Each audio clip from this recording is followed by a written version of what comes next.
In today's video, I'm going to teach you how to remove page numbers in Google Docs. If you've ever opened a document and noticed numbers appearing at the top or bottom of every page when you don't need them, don't worry, this is quick and easy to fix.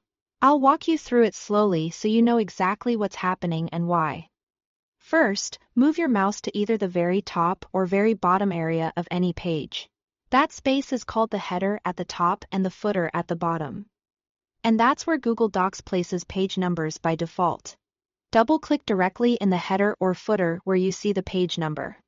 You'll know you are in the right spot when a faint boundary appears and the rest of the document looks slightly grayed out. This means you've switched into header or footer editing mode. Next, click on the page number itself to highlight it. In many documents, page numbers appear as a special field, often with a subtle gray background when selected. With the number highlighted, press backspace or delete on your keyboard. This removes the page number from that header or footer.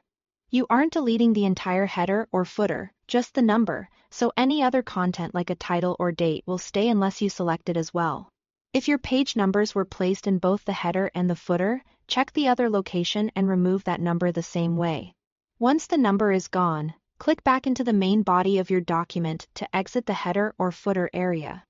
You can do this by clicking anywhere in the regular text of your page. Google Docs saves changes automatically. So here is no need to hunt for a save button. Still, it's a good idea to glance at the top of the window for the All Changes Saved message to confirm everything is up to date. That's all there is to it.